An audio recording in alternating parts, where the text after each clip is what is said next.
씨를 뿌리러 자가 뿌리러 나가서 뿌릴새 덜어는 길가에 떨어짐에 새들이 와서 먹어버렸고, 덜어는 흙이 얇은 돌밭에 떨어짐에 흙이 깊지 아니하므로 싹이 나오나 해가 돋은 후에 타져서 뿌리가 없으므로 말랐고, 덜어는 가시떨기에 떨어짐에 가시가 자라 기운을 막으로 결실치 못하였고, 덜어는 좋은 땅에 떨어짐에 자라 무성하여 결실하였으니 30배, 60배, 100배가 되었느니라. 들을 귀 있는 자는 들으라. 이게 씨 뿌리는 비유죠.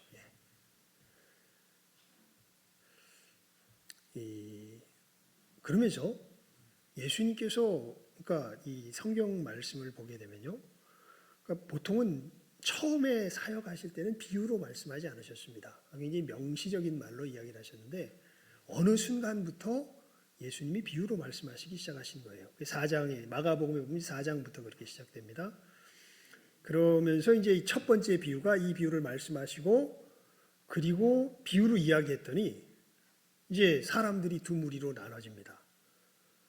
비유를 궁금해하는 사람들이 있어요. 그래서 예수님이 홀로 계실 때에 이제 물어봅니다. 예수님, 도대체 이게 무슨 뜻이에요?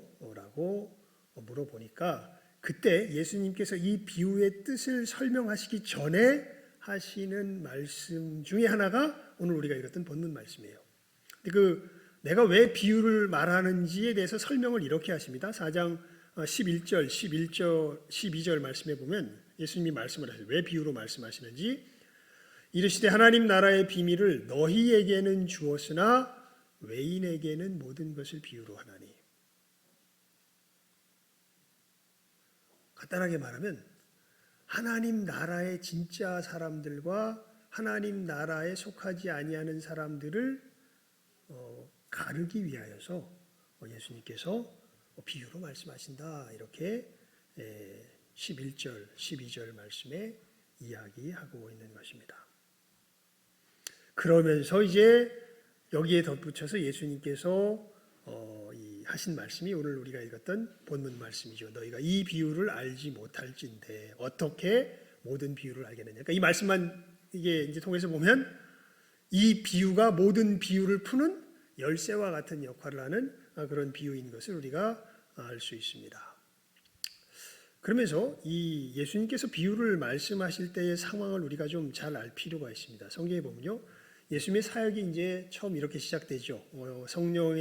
성령으로 비둘기같이 성령께서 내리시죠. 세례 요한의 세례를 받으신 후에 40일 동안 광야에서 금식하시며 사단에게 시험을 받으시고 승리하신 후에 이제 성령이 충만하여서 이제 갈릴리 땅으로 돌아오셔가지고 이제 힘차게 사역을 시작하십니다. 사역을 시작하실 때 하시는 두 대표적인 일이 복음을 전하시고, 여러분 예수님께서 전하셨던 복음의 핵심이 뭘까요?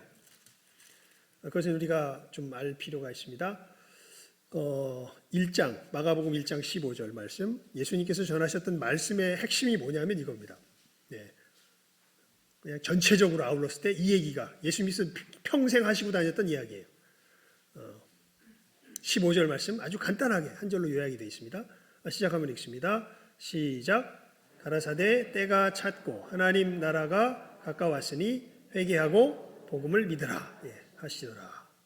그러니까 예수님께서 평생을 전하셨던 말씀은 하나님 나라가 가까웠으니까 회개하고 복음을 믿어라. 이 이야기가 예수님께서 평생을 하시고 다녔던 메시지의 요약판입니다. 이게 전부입니다. 이 말씀을 가는 곳마다 전하시면서 예수님께서 능력을 행하시죠. 귀신을 쫓아내시고 그리고 병든 자를 고치시고 여러 이적을 행하십니다.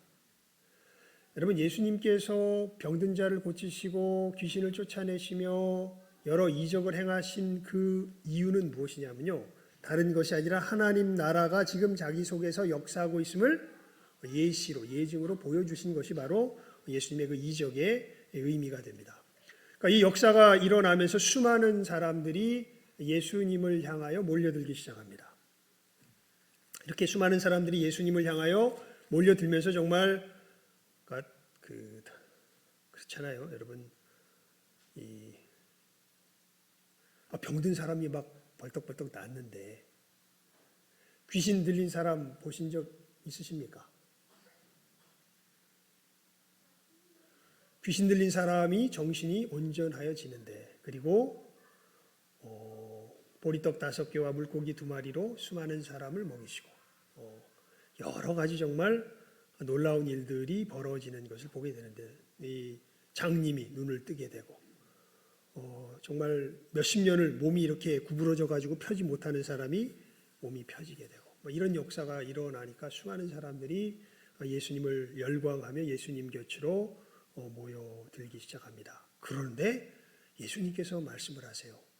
하나님 때가 찼고 하나님 나라가 가까웠으니 회개하고 복음을 믿어라 라고 그 메시지를 전하는데, 그 메시지 내용은 누구의 메시지랑 비슷하냐 하면 세례 요한의 메시지와 비슷합니다. 그래서 헤롯이 이야기하죠. 예수님께서 이 온 사회에 두드러진 모습으로 나타났을 때에 이는 내가 목 베어 죽인 세례 요한이 다시 온 것이다, 이렇게 이야기합니다. 왜냐하면 예수님께서 풍기는 인상이 누구랑 너무 비슷해서, 세례 요한하고 너무 비슷해서 사실은 그렇게 헤롯이 이야기를 하는 것이죠.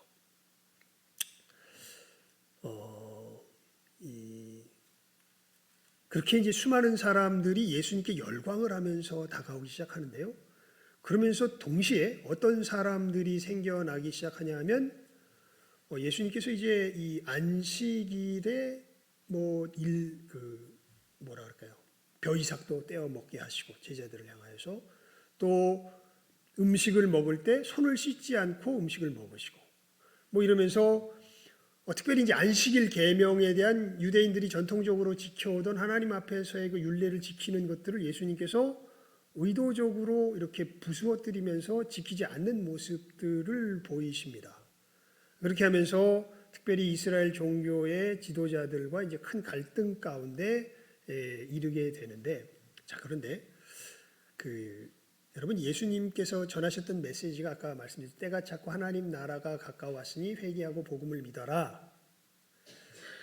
결국 때가 찼고 하나님 나라가 가까웠으니, 여러분, 하나님 나라가 어떻게 가까웠다는 것이라고 예수님 말씀하시냐면, 자기가 곧 뭐다? 하나님 나라다. 회개하고 복음을 믿어라 라는 얘기의 핵심을 보게 되면 결국 너희들을 죄에서 건질 이는 누구밖에 없다? 나밖에 없다. 누구를 믿어라? 나를 믿어라. 그 얘기거든요. 그러니까 결국 하나님 나라가 가까웠고 복음을 믿어라라는 얘기는 다 누구를 믿으라는 얘기로 귀결이 돼요. 예수님을 믿으라는 얘기로 귀결이 돼요. 그리고 그 예수님이 안식일을 어떻게 보면 어그러뜨리는 일들을 하고, 뭔가 여태까지 유대인들이 전통적으로 지켜오던 하나님 앞에서의 삶의 모습을 부서뜨리는 일들을 합니다. 그러는 가운데 기적이 일어나고 이적이 일어나고, 정말 하나님이 함께하지 않으시면 나타날 수 없는 여러 가지 일들이 일어나기 시작합니다. 그러니까 수많은 사람들이 혼란스러워하기 시작합니다. 그 중에 여러분 대표적으로 보면요,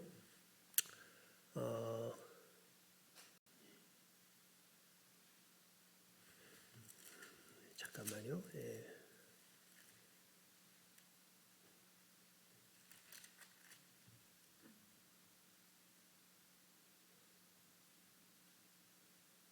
아이고, 제가 고기를 지금 못 찾네요. 우리 찾지는 못하지만 찾았습니다. 우리 3장 20절 21절 말씀 우리 함께 읽어봅니다. 3장 20절 21절 말씀. 마가복음 3장 20절 21절 말씀입니다. 시작. 집에 들어가시니 무리가 다시 모임으로 식사할 겨를도 없는지라. 예수의 친속들이 듣고 붙들러 나오니 이는 그가, 21절 다시 읽어볼까요? 시작. 예수의 친속들이 듣고 붙들러 나오니 이는 그가 미쳤다 하밀러라. 지금 이 얘기는 예수님 친척들이 예수님이 막 이렇게 사역하는 그 사역의 모습을 보고 붙들러 나온 거예요. 왜 붙들러 나왔냐면 예수님이 어떻게 됐다? 미쳤다 생각해서 예수님을 붙들러 나온 게 예수님의 친속들이고, 예루살렘에서 있는 서기관들은 저가 바알세불에 붙들려서 귀신의 왕을 힘입어서 귀신을 쫓아낸다 하고, 이런 굉장한 혼란스러운 상황들이 지금 벌어집니다. 이렇게 붙들러 나오는 것이 31절 말씀에 조금 더 자세하게 설명이 되죠. 때에 예수의 모친과 동생들이 와서 밖에서 사람을 보내어 예수를 부르니 무리가 예수를 둘러 앉았다가 여짜오되 보소서 당신의 모친과 동생들과 누이들이 밖에서 찾나이다. 그랬더니 또 정말 어떻게 보면 예수 미치신 것 같죠. 자기 식구들 자기 찾으러 왔다는데 뭐라 그래요? 누가 내 모친이며 내 동생들이냐? 니들이다. 쟤들이 아니다. 이렇게 뭔가 미친 것처럼 보이잖아요. 그러면서 이제 4장이 시작됩니다. 우리가 읽었던 그러면서 예수님께서 그러면서 수많은 사람들이 예수님께 모여요. 왜냐하면 권능이 나타나니까, 능력이 나타나니까. 수많은 사람들이 모여서 예수님께 말씀을 들을 때에 그때부터 예수님이 뭘 말씀하세요? 비유를 말씀하세요. 이전에는 비유로 말씀 안 하세요. 이때부터 비유로 말씀하세요. 그리고 비유로 말씀하시는 이유에 대해서 우리가 11절에서 이야기했던 것처럼 이제 이 비유로 말씀하시게 될 때 뭐가 나눠지냐면 하나님 나라의 사람들과 그렇지 못한 사람들이 나눠지기 시작합니다. 그러면서 이 비유 중의 비유로 이야기하신 것이 이제 씨 뿌리는 비유가 되는 것이죠. 여러분, 씨 뿌리는 비유의 의미가 뭘까요? 씨 뿌리는 비유, 이 비유 중의 비유라 그랬는데 내용은 우리가 잘 압니다. 씨를 뿌리는 자가 뿌리러 나갈세. 그러니까 하나님 나라의 비밀이랄까, 이 씨를 뿌리러 나가는 씨 뿌리는 비유가 하나님 나라의 모든 그 비밀을 여는 뭐가 되는 거예요? 열쇠가 되는 거예요, 사실은. 근데 그 비유의 내용은 그래, 씨를 뿌리러 나가는 자가 뿌리러 나가서 뿌린다. 그런데 덜어는 어디에 떨어져요? 길가에. 덜어는 어디에 떨어져요? 돌밭에. 덜어는 가시덤불에. 덜어는 좋은 밭에. 그렇게 돼서 결과가 맺어지죠. 길가에 떨어진 건 새들이 와서 먹어버렸고, 돌밭에 떨어진 건 타서 없어졌고, 가시떨기에 있는 건 열매를 맺지 못했고, 마지막 좋은 땅에 떨어진 것이 많은 열매를 맺었다. 이 얘기를 예수님께서 하시면서 들을 귀 있는 자는 들어라, 이렇게 이야기를 하십니다. 그러니까 제자들이 이게 도대체 무슨 얘기인지 궁금해서 예수님께 물어보죠. 예수님, 이게 무슨 뜻이에요? 라고 물어보니까 예수님께서 설명을 해주십니다. 뿌리는 자는 말씀을 뿌리는 것이니라. 그러니까 씨 뿌리는 비유가 이게 모든 천국 이 비유를 푸는 열쇠가 되는데, 뿌리는 자는 뭐를 뿌리는 거다? 말씀을 뿌리는 거다. 이게 뭐겠습니까? 말씀이. 복음의 말씀이겠죠. 복음의 말씀을 전하는 것인데, 말씀이 어디에도 뿌려져요. 길가에도 뿌려져요. 그리고 길가에 뿌렸다는 것은 말씀을 들었을 때 사단이 즉시 와서 저희에게 뿌리운 말씀을 빼앗아 갑니다. 또 돌밭에도 뿌리워져요. 그래서 여기에 뿌려진 말씀은 들을 때는 즉시 받는 것처럼 보이는데 결국 뿌리가 없기 때문에 말씀이 남아나질 못합니다. 세 번째는 가시덤불에 뿌려집니다. 남아있긴 해요. 그런데 정작 열매는 못 맺어요. 마지막 좋은 밭에 떨어집니다. 거기서는 30배, 60배, 100배의 열매를 맺습니다. 자, 여러분, 우리가 이 씨 뿌리는 비유를 통하여서요, 분명하게 보아야 할, 너무나 중요하게 우리 마음속에 새겨야 할 교훈이 있는데, 씨 뿌리는 자가 뿌리는 땅을 생각하지 않고 뿌렸다는 겁니다. 우리가 이 씨 뿌리는 비유를 들으면 이 얘기를 듣는 순간 어떤 마음이 생기냐면, 그래, 씨를 뿌리려면 뭐를 잘 골라야 돼요? 땅을 잘 골라야 돼. 그래서 어디다가 뿌려야 돼요? 좋은 밭에 뿌려야 뭐가 맺어?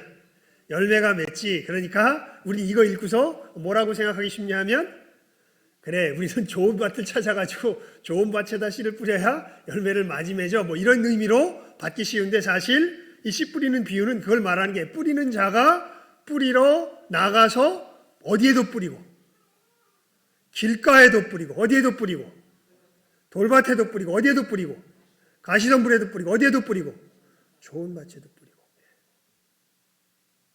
그러니까 가리지 않고 어떻게 해요? 다 뿌려요.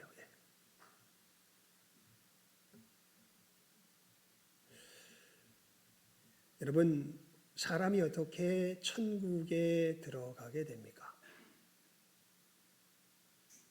천국에 들어가는 길은 예수님을 영접하는 길밖에 없습니다. 그래서 예수님 그러셨죠. 내가 곧 길이요 진리요 생명이니 나로 말미암지 않고는 아버지께 이를 자가 없느니라.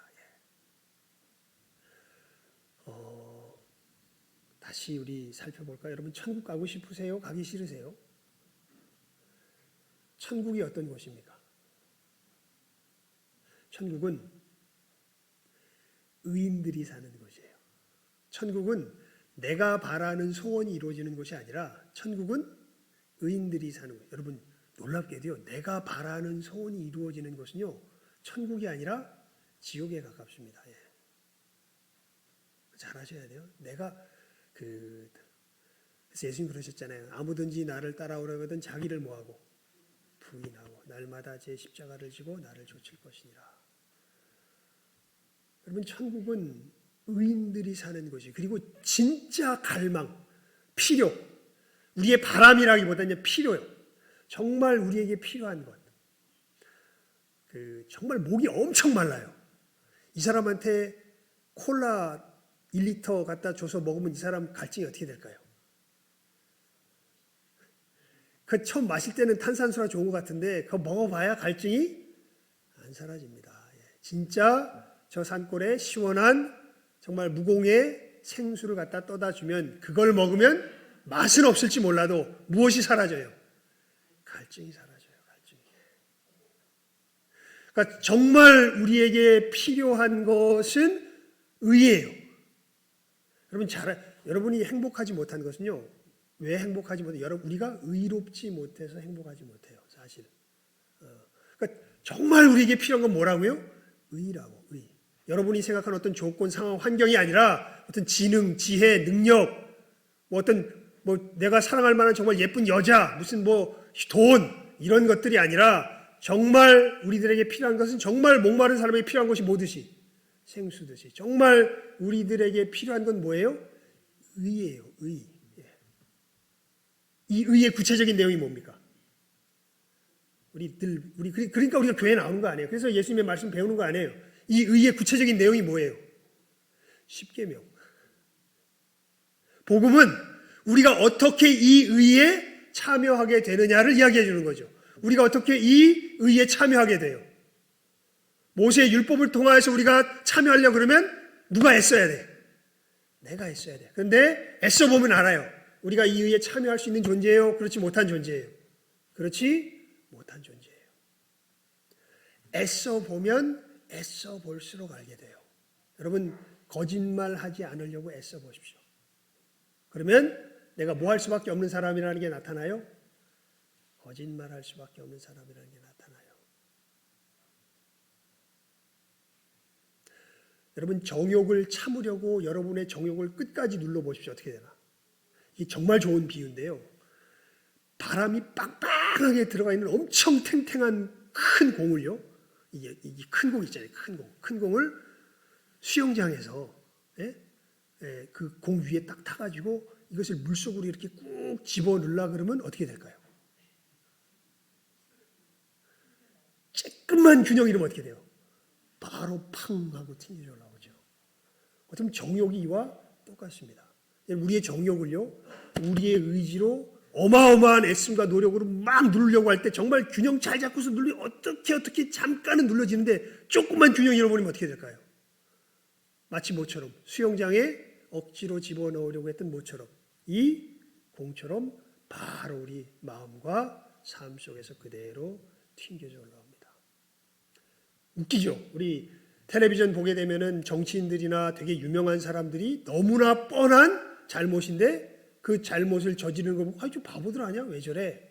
왜냐하면 뭐랑 비슷해요? 이 수영장에 공을 이 바람이 팽팽한 공을 집어넣으려는 것과 비슷해. 이거는 누구도 할 수가 없어요. 누르려고 할수록 어떻게 돼요? 바로 튀어져 나와요. 여러분 하나님 앞에서 거룩한 삶을 살기 위해서 여러분들 삶 속에 있었던 여러 가지 일상적인 습관들 한번 제어해 보려고 애써 보셨어요? 술, 담배부터 시작해서 요즘 아마 제일 큰 것 중에 하나는 스마트폰이 될지 모릅니다. 스마트폰 한번 여러분 제어하려고 한번 애써 보셨어요? 이거 잘 됩니까 안 됩니까? 누르려고 하면 누르려고 할수록 어떻게 돼요? 마치 공처럼 맹렬한 속도로 튕겨져 올라오죠. 간음하지 말지니라 해보려고 하면 압니다. 살인하지 말지니라 오히려 미운 마음만 먹어도 살인이라 그랬죠. 여러분 미움 갖지 않으려고 애를 써볼수록 우리들 합니다. 이것을 할 수 있는 힘이 내게 없어요. 그런데 중요한 건 이 살인하지 말아야, 간음하지 말아야, 거짓말하지 말아야, 내 부모를 공경해야 권위를 존중하는 거. 이거 정말 힘들죠. 무엇인가 권위가 있다면 이 사람을 존중해 줘야 되는데 뭔가 능력이 안 되고 마음에 안 들면 권위 존중하는 게 너무 힘들어요. 하려고 하면 됩니까 안 됩니까? 안 됩니다. 근데 그게 돼야 진짜 행복해요. 그것이 되어지는 곳이 어디예요? 하나님 나라예요. 행복의 나라예요. 그런데 안 돼요. 복음이 뭐라고요? 이 의의 나라에 들어가는 길이 새롭게 열렸다는 거예요. 누구로 말미암아? 예수 그리스도로 말미암아. 예수님께서 우리를 이곳으로 인도하신다는 게 복음의 핵심이에요. 예수님께서 계속 말씀하신 게 그 내용이에요. 내가 곧 길이요 진리요 생명이니 나로 말미암지 않고는 아버지께 이를 자가 없느니라. 여러분 이 생명의 말씀이 그러니까 이 의의 나라가 소개되고 우리가 이 의의 나라에 들어가지 못하는 존재라는 것이 드러나고 그렇지만 이런 우리를 하나님께서 예수님을 통하여서 의의 나라에 들어가도록 새로운 길을 여셨다라는 것을 전해주는 게 이게 뭘 전해주는 거예요? 복음을 전해주는 거예요. 일단 이 부분을 확실하게 마음속에 새겨놓으시고 그러니까 일단 복음이 뭔지에 대해서 되게 불투명하게 아는 분들이 참 많아요. 어려우면 딱 이렇게만 설명해도 돼요. 그냥 우리 힘으로는 의의 나라에 들어갈 수 없는데 누가? 예수께서 우리를 거기에 들어가게 하세요. 그래서 누구를 믿으면? 예수님을 믿으면 우리는 의의 나라에 들어갈 수 있어요. 이게 뭐예요? 복음이에요. 그리고 이 복음이 사람들에게 분명하게 전하여져야 이 사람들이 의의 나라에 들어갈 수 있는 길이 열려요. 이게 이제 씨 뿌리는 비유에서 정말 이야기하고 싶어하는 이야기인 거예요. 씨를 뿌리러 나아가는 자가 씨를 뿌릴새 어디다 뿌려요? 다 뿌려요. 딱 보니까 길가야. 여러분 그럴 때 제가 느낌이 있을 때가 있어요. 뭐냐면 어떤 때는 이 복음의 내용을 전하는데 여러분들 딱 얼굴 보면 무슨 철벽처럼 느껴져요. 이건 길가도 아니라 철벽이야. 그럼 저 어떻게 해야 돼요? 아유, 우리 보통 드는 생각이 길가네 해봐야 이거 열매 맺어요, 안 맺어요? 안 맺어요. 뿌려봐야 누가 낼름 남아서 삼킬까? 새가 낼름 삼켜버릴 게 너무 뻔해 보여. 그럼 전해야 돼요, 말아야 돼요? 그래도 뭐 해야 돼요? 전해야 돼요. 또 어떤 사람 겪어보니까 그저 막 힘들고 어려울 때는 막 하나님밖에 없는 것처럼 막 하다가 조금만 삶이 풀어지면 하나님이 어딨냐? 내 인생 내 거지 이러면서 막 부드러져서 막 그렇게 살아가는 인생이 또 있어요. 처음엔 몰랐는데 저 사람 믿음이 좋구나. 하나님을 맞이하고 정말 믿음의 길을 걸어가는구나 싶었는데 좀 지내보니까 아이고 저러다가 또 저러지. 이게 뭐 한두 번 그러나요? 네, 계속 그러지. 그러면 저 사람은 뭐예요? 내가 볼 때 성경이 말하는 돌짝밭이야. 그러면 거기다 뿌리면 열매를 맺어요, 안 맺어요? 안 맺어. 뿌려봐야 어떻게 돼? 다 타서 없어질 건데 아이고 내가 저기다 대고 뭘 또 뿌릴까? 뿌려야 돼요, 말아야 돼요? 뿌려야 돼요. 은혜가 되지요. 우리 저기 막 갑자기 가정에 막 누가 생각나면 은혜가 되지요. 또 이런 사람도 있습니다. 이 사람이 하나님을 모르지 않아. 그리고 신앙의 모습도 어느 정도 갖춰서 정말 어떻게 보면 교회의 어떤 이런 서로 든든하게 기댈 수 있었던 역할도 좀 감당할 정도로 믿음이 있어요. 하지만 뭘 못 맺어? 열매를 못 맺어요. 그러니까 여러분 이 참 저도 그런 사람이 아닌가 고민될 때가 많습니다. 저도 그런 사람인 줄 알았는데 그런데 하나님께서 사역자의 길을 걸어가면서 그렇지 않은 사람들, 열매로 맺은 사람들을 몇몇 만나게 해서 정말 그 점에 있어서 너무 감사하는데 많은 사람들은 못 봐서 좀 죄송스럽기도 한 부분들이 있어요. 하지만 꾸준히 걸어갑니다. 그런데 그런 분들 많으실 거예요. 여러분들 정말 내가 가시덤불은 아닐까? 내가 정말 좋은 밭일까라는 것도 우리가 정말 심각하게 고민해 봐야 됩니다. 왜냐하면 가시덤불은 여기 말씀에 있는 것처럼 말씀을 받긴 받는데 이게 뭐로 안 나타나요? 열매로 안 나타나요. 열매라고 할 때 단순히 전도라고 생각하지 마십시오. 여러분 그래서 사람들을 데리고 오는 것과 이건 좀 다릅니다. 열매는요. 성경에서 말하는 열매의 대표적인 것은 성품이에요. 성령의 뭐요? 몇 가지 열매? 9가지. 다 뭡니까? 사랑, 희락, 화평, 온유, 절제, 오래 참음, 양선, 자비. 그러니까 내가 예수를 믿으면서 걸어가는데 하나님의 은혜를 받아서 구원자로 걸어가는데 여러분 우리 삶 속에 이 하나님의 성품을 닮아가는 이 열매가 내게서 맺어집니까? 안 맺어집니까? 이것이 맺어지면요 그냥 다른 열매는 자연스럽게 주렁주렁 열려지게 되어 있어요.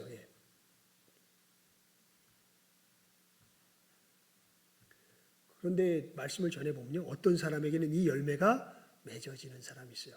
야 그러면 그 사람에게만 말씀 전하면 되는 건가요? 아니죠.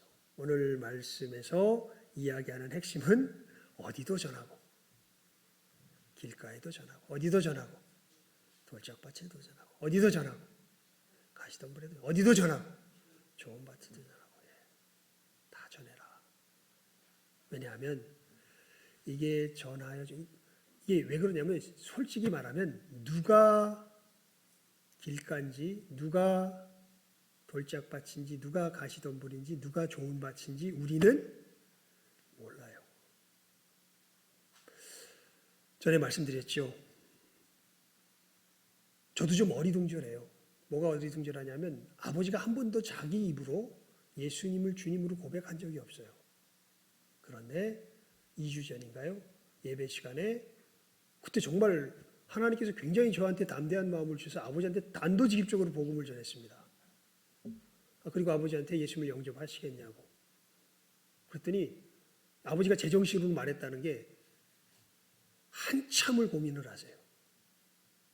막 동생이 어떻게 보면 내가 너무 단도직입적이니까 아버지한테 왜 그러냐고 막 그런데 굉장히 진지하게 건방지게 아니라 굉장히 진지하게 물었던 거예요. 근데 보니까 아버지가 진지하게 고민하는 게 느껴져요. 그래서 이것은 내가 말한다고 윽박질러도 되는 거 아닙니다. 아버지가 정말 예수님을 영접하시겠냐고. 자기의 죄인됨을 인정하시고 예수님 영접하시겠냐고. 하겠대. 그럼 실제로 입으로 고백해야 된다고. 그래서 로마서 10장 말씀을 펴서 사람이 마음으로 믿어 의에 이르고 입으로 시인하여 구원에 이르냐 말씀 읽어주면서 입으로 시인하는 게 꼭 필요하다고. 입으로 시인하시겠냐고. 하는데 처음엔 입이 안 떨어져요. 그리고 결국에는 아버지가 입을 열어서 저를 따라서 영접 기도를 하시고서 예수님을 영접한다고 이렇게 고백한 일이 있었습니다. 2주 전에. 우리 아버지는 보면요. 어찌 보면 길가가 아니었나 싶을 정도로 하나님의 말씀을 전하면 그렇게 안 들었던 분이에요. 그러니까 제가 말씀드렸죠. 여러분 제가 제일 처음 아버지께 이 복음을 전했던 때가 언제냐면 대학생 때. 아버지가 갑자기 장출혈이 생기면서 항문에서 어마어마한 피를 쏟으시면서 집에서 갑자기 쓰러져 버리셨어요. 대학생 때. 그래가지고 119 얼른 불러다가 아버지 들쳐 업고서 119까지 뛰어가면서 이제 아버지 돌아가시나 보다 해가지고 병원에 갔다 왔는데 돌아가시지 않고 지금까지 살아계시니까요. 거기서 이제 아직도 이유는 잘 몰라요. 뭐 때문에 그렇게 생겼니 그때 이제 치료를 하면서 돌아가시지는 않나 해가지고 제일 그러니까 걱정되는 게 뭐냐면 그러고 보니까 제가 뭐 편지를 많이 썼던 것 같아. 여러 사람들한테 아버지한테 편지를 썼습니다. 아버지 예수를 믿어야 된다고. 아버지 우리가 죄인인데 예수님의 은혜를 힘입지 않으면 우리 천국에 갈 수 없다고. 아버지 꼭 예수님을 믿으셔야 된다고. 그냥 쓰면 안 읽을 것 같아서 아버지가 영어 번역을 하시는 분이잖아요. 못 쓰는 영어에 영문으로 썼습니다. 제가. 그랬더니 아버지가 그 영문 편지를 쭉 보시더니 답장이 아니라 다시 돌려주셨는데 보니까 이거는 여기가 틀렸고 이거는 여기가 틀렸고 이거는 여기가 틀렸고 이거는 여기가 틀렸고 믿는다 안 믿는다 얘기는 없으시고 그 사경을 헤매시던 분이 그러셨던 분이 또 목사가 된다고 하니까 교회 나가주는 것처럼 보이는 거죠. 어떨 때는 믿음이 있으신 것처럼도 보이지만 없으신 것처럼도 보이고 참 그런 속에서 오랜 세월 있으면서 복음 전해야 된다고 얘기하고 저는 몇 번을 전해도 안 되니까 그저 집에서 벙어리 냉가슴으로 앓고 있는데 또 제 아내가 또 되게 열심히잖아요. 아버지 또 예수님을 믿으셔야 돼요. 맨날 그러면 에이 알았어 귀찮아 이러면서 또 난 안 믿어 뭐 이렇게 얘기하시던 왜냐면 그 우리나라 사람 같지 않게 아버지 같은 경우에는 그 속에 없는 말을 잘 못하세요. 그냥 있는 그대로 내뱉으시는 분이세요. 그런데 그런 분이 언제 고백하셨다고요? 2주 전에. 그때까지 우리 가족들이 뭐 하고 있었다고요? 이 씨 뿌리는 비유를 생각하며 뭐 하고 있었다고? 복음을 전하고 있었다고. 여러분 우리 가족에 그런 분들 많죠. 제가 딱 보니까 이 말씀을 들으면서 그래 저 가정도 그렇구나 내 가정도 그런데 이런 분들 아마 여러분 보입니다. 여러분 오늘 말씀을 잘 마음속에 새기십시오. 이게 비유 중에 비유입니다. 복음의 역사가 일어나려면 반드시 복음이 먼저 어떻게 돼야 돼요? 뿌려져야 돼요. 어떻게 되어도 그것이 길가에 뿌려진 말씀이 되어서 새들이 내가 뿌려놨는데 낼름 갖다 먹어버리고 또 우리를 비웃어도 처음에 받는 것처럼 보여서 되게 막 믿음으로 사는 것처럼 보이지만 또 낙심해서 또 어디 또 엉뚱한 데로 가고 이러면 되게 실망스럽잖아요. 또 한두 번도 아니야. 계속 그러면 어떤 생각이 들어요? 아이고 저 인간은 저거 지옥의 불쏘시개인가 보다. 여러분 그것을 결정할 사람은 누가 안 해요? 그건 우리가 안 해요. 우리는 뭐 하기만 하면 돼. 이 씨 뿌리는 비유가 얘기하는 우리는 뭐 하기만 하면 돼요. 전하기만 하면 돼요. 언제까지? 좋은 밭이 되기를 소망하며 좋은 밭으로 여기고 좋은 밭이 될 때까지 우리는 전하기만 하면 됩니다. 우리 이 말씀을 읽고 말씀을 마무리를 짓겠습니다. 로마서 1장 16절 17절 우리 함께 읽어봅시다. 로마서 1장 16절 17절 말씀입니다. 로마서 1장 16절 17절 말씀 함께 읽습니다. 로마서 1장 16절 17절 말씀 시작. 내가 복음을 부끄러워하지 아니하노니 복음은 모든 믿는 자에게 구원을 주시는 하나님의 능력이 됨이라. 첫째는 유대인에게요 또한 헬라인에게로다. 복음에는 하나님의 의가 나타나서 믿음으로 믿음에 이르게 하나니 기록된 바 오직 의인은 믿음으로 말미암아 살리라 함과 같으니라. 아멘. 자 16절이 굉장히 중요하죠. 내가 복음을 부끄러워하지 아니하노니 이 복음은 모든 믿는 자에게 구원을 주시는 하나님의 뭐다? 능력이다. 여러분 이제 내년에가 되면 우리가 이제 이 코로나가 이제 다 지나갔죠. 우리 전도회, 우리 신성 전도대가 다시 한번 활동을 해야 될 거고요. 그리고 비단 이제 신성 전도대뿐 아니라 저는 소망이 있습니다. 그 점에서 우리 교회 성도들이요 복음을 전할 줄 알아야 돼요. 복음 전할 줄 아세요? 안 되면 8글자라 그랬는데 8글자는 아시죠? 시작. 불신이죠. 그게 복음의 핵심 내용이에요. 어려우면 그걸 풀어서 얘기해 주면 돼. 정말 사랑하는 사람이 있다면요. 당신 예수 천국 불신 지옥이야. 그러면 그게 뭔 얘기야? 그럼 뭐라고 설명해 주실래요? 예수님 믿어야 천국 가. 안 믿으면 지옥 가. 왜? 우린 다 죄인이야. 하나님 앞에서 의로워질 수가 없어. 우리가 하나님 앞에서 의로워질 수 있는 길은 오직 예수님의 은혜를 힘입는 길밖에 없어서 그래. 너 꼭 예수님 믿어야 돼. 안 믿으면 어디가? 지옥 가. 이게 뭐예요? 복음이에요. 이것을 조금 더 세련되게 말해서 가르치려 우리가 함께 훈련했던 게 예전에 왕성교회 수련장에 가서 훈련했던 게 그것이고 그것을 여러분들이 정말 하나님의 은혜가 있으면 훨씬 더 구체적으로 여러 사람들의 삶에 적용해서 알려줄 수도 있어요. 그것은 각자의 역량에 따라 좀 달라. 하지만 우리가 예수의 사람이라면 뭘 할 줄 알아야 돼요? 이 복음을 뭐 할 줄 알아야 돼요? 전할 줄 알아야 돼요. 그래서 예수님을 영접한 그 사람들이 예수님을 닮아가도록 키워내는 이 일을 하는 거예요. 이게 뭐예요? 제자 삼는 거예요. 주님께서 교회를 왜 세우셨어요? 제자 삼게 하기 위해서요. 여러분, 우리가 평생, 아니 주님 오시는 그날까지 우리 교회가 감당해야 될 일이 뭐예요? 제자 삼는 일을 해야 돼요. 그래서 일단 이 일이 되려면 우리가 뭐부터 할 줄 알아야 돼? 씨를 뿌릴 줄 알아야 돼요. 복음을 전할 줄 알아야 돼요. 모르면 모르는데 설득 못 시켜도 돼요. 이 최권록 목사님 같은 경우에는 딱 이 8글자로 수많은 사람들에게 복음을 전했어요. 그러니까 그 얘기는 돌아온 사람이 많아서 그렇지 길가는 더 많았을 것 같아. 그러니까 예수 천국 불신지옥 하면 막 비웃고 돌이키는 사람이 엄청 많았겠지. 그래도 그 가운데서 그러거나 말거나 뭐 한 거예요? 전한 게 진심을 가지고. 기계적이지 않습니다, 여러분. 아는 사람, 이거는요 증인이 않으면 못 전해요. 누가 그렇게 비웃고 조롱하는데 전할 수 있겠습니까? 전하죠. 제가 볼 때 우리 교회에 용사들이 꽤 있어요. 제가 보면 비웃고 조롱해도요, 너는 비웃어라 나는 전한다 이러면서 전하는 분들이 꽤 있어요. 너무 감사해요. 그리고 너무 감사한 건 사실은 우리 이제 루시나 루디아 같은 경우에는 조금 훈련된 분들이 있는데 이제 이것도 조금 앞으로 되면은 좀 우리가 훈련을 해야 될 것 같아요. 예수를 믿었지만 그대로 방치해두면 안 자라요. 예수 믿어서 정말 새 생명이 된 사람은 돌봐줘야 돼. 자라나도록 양육을 시켜줘야 돼. 근데 어떻게 양육을 시키는지 잘 몰라. 그래서 우리 루타고 루디아 같은 경우에는 지난 이제 코로나 전에 우리 모임들이 좀 잘 이뤘을 때 이것을 가지고 양육시키는 훈련을 좀 했더니 너무 감사하게도 훈련을 잘 받고 보니까 비단 우리 교회에 뭐 이거랑 신경 쓰지 않고 정말 이 양육이 필요한 사람들을 이렇게 양육하는 우리 집사님들도 계신 것을 제가 알고 있습니다.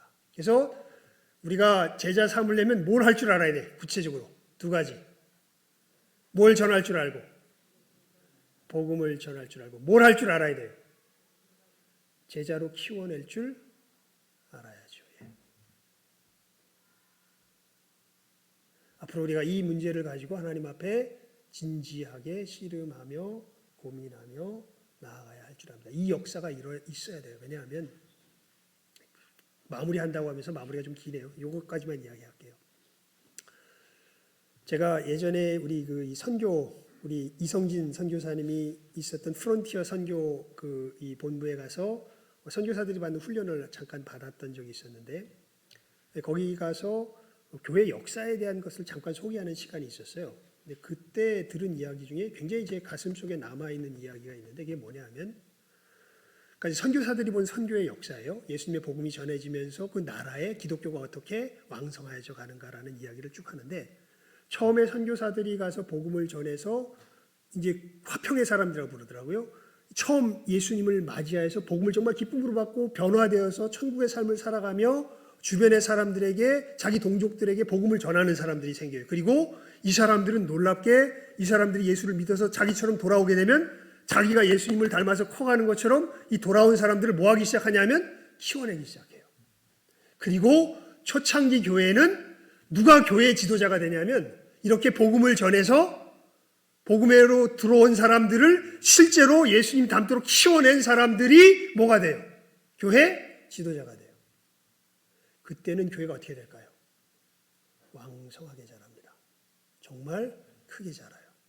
그런데 이렇게 교회가 점점 왕성해지면서요, 어떤 일이 벌어지기 시작하냐면, 이게 아무튼 복음이 전해질 때마다 그 나라에서 반복되는 패턴인가 봐요.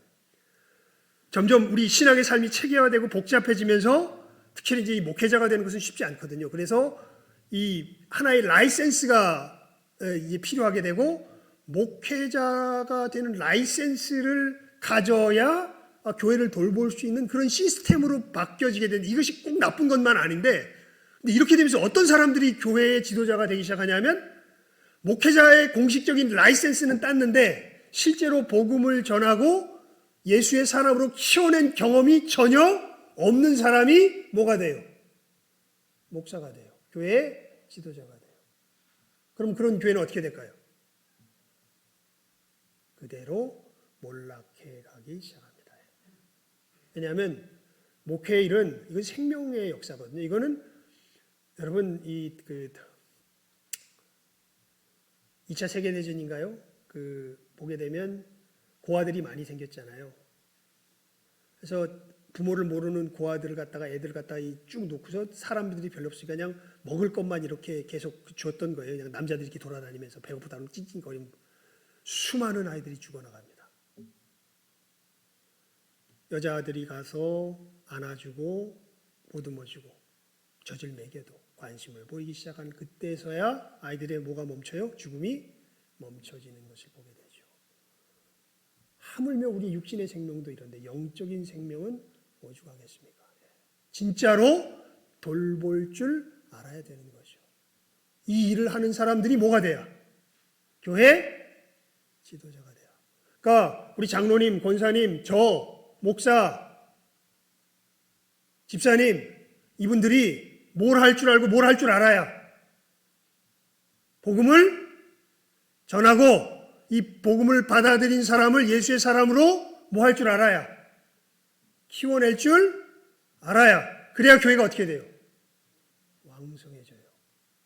이걸 할 줄 모르고 그냥 어떤 규칙만 이야기하고 생명 없이 젖병만 계속 물려대면 어떤 일이 벌어질까요? 수많은 아이들이 죽어나가는 거죠. 여러분, 이건 우리들에게 굉장히 생명이 걸린 중요한 일입니다. 첫 번째는 일단 뭘 할 줄 알아야 돼요? 오늘 말씀에 있는 것은 뭘 할 줄 알아야 돼요? 복음을 전할 줄 알아야 돼요. 어떻게? 오늘 말씀의 핵심은 뭐죠? 어떻게 전할 줄 알아야 돼요? 가리지 않고 어떠한 어려움 속에서라도 저 사람들이 거부하고 그거 한다고 할지라도 기회가 되면 뭐 할 줄 알아야 돼요? 복음을 전할 줄 알아야 돼요. 여기서부터 모든 하나님 나라의 역사는 시작합니다. 그래서 이 비유를 알지 못할진데 어찌 다른 비유를 알겠느냐? 주님께서 말씀하신 것이죠. 이 분명한 복음 증거의 중요성을 잘 깨달아 하시고 여러분 때를 얻으나 못 얻으나 주님의 생명의 복음의 말씀을 우리 주변에 늘 증거하며 나아가는 이 시간 함께하는 우리 모든 귀한 영혼들 다 될 수 있기를 주님의 이름으로 축원을 드립니다. 기도하겠습니다. 하나님 아버지 감사합니다. 저희들이 시간에 정말 복음을 증거하는 것이 얼마나 중요한 것인지 주님께서 첫 비유로서 이 복음 증거의 중요성에 대해서 말씀하여 주신 것을 교훈을 받습니다. 복음을 증거할 때 저희들 정말 우리 스스로 판단하여서 길가와 돌짝밭과 가시덤불과 좋은 밭을 우리의 시야로 판단하기 쉬운데 하나님 저희들에게 이 악을 제하여 주시고 정말 주님께서 오늘 말씀하여 주신 것처럼 주님 저희들 사랑하여 주신 것처럼 내 눈에 길가로 보이고 내 눈에 돌짝밭으로 보이고 가시덤불로 보여도 하나님 정말 그 영혼들을 사랑하며 주님의 복음을 들고 그들을 향하여 나아갈 줄 아는 우리 귀한 천국의 역사의 첫걸음을 바르게 뗄 줄 아는 이 시간 함께하는 우리 모든 영혼들 되게 하여 주시고 복된 우리 신성교회가 되게 하여 주시옵소서. 모든 것 예수님 이름으로 기도드리옵나이다. 아멘. 우리 찬송 바꿔서 부르겠습니다. 260장 새 찬송으로 496장 우리 찬송 드리고 주기도문으로 예배 마치겠습니다. 특별한 광고는 없습니다. 참 광고 하나 있네요. 이번 주 금요 기도회는 우리가 돕는 교회를 위한 기도회입니다. 우리 이번에 갑자기 전도회 이름을 까먹었다. 우리 한나인가요? 한나 전도회는 다음 주입니다. 우리 11월 첫 주 금요일 그때 우리 위하여서 기도하니까요. 기억하시고 이번 주에는 다들 모여서 우리가 돕고 있는 교회를 위해서 기도하는 시간 갖도록 하겠습니다. 우리 260장 새 찬송 496장 찬송 드리고 주기도문으로 마치도록 하겠습니다.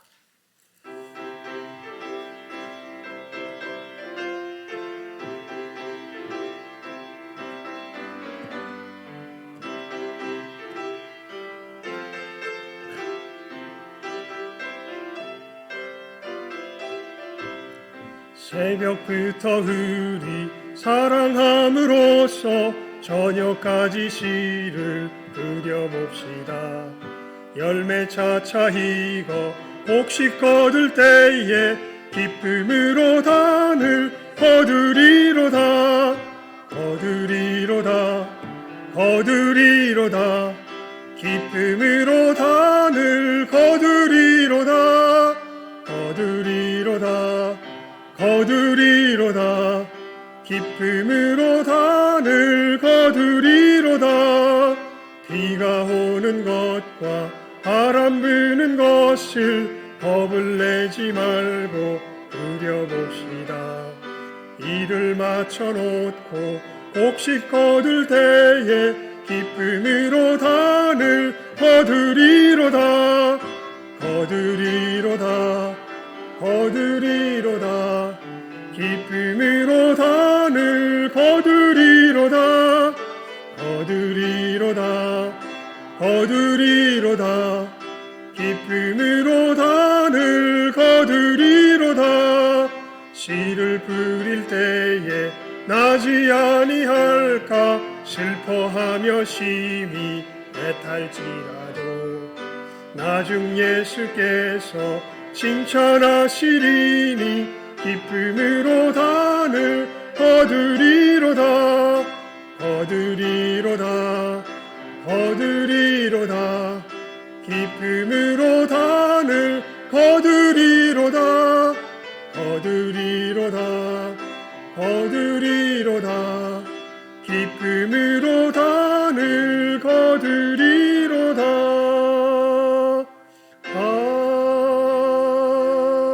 아멘. 주기도문으로 마칩니다. 하늘에 계신 우리 아버지여, 이름이 거룩히 여김을 받으시오며 나라의 임하옵시며 뜻이 하늘에서 이룬 것 같이 땅에서도 이루어지이다.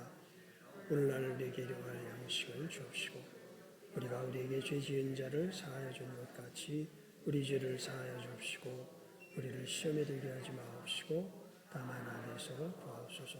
내게 나라와 권세와 영광이 아버지께 영원히 쌓옵나이다.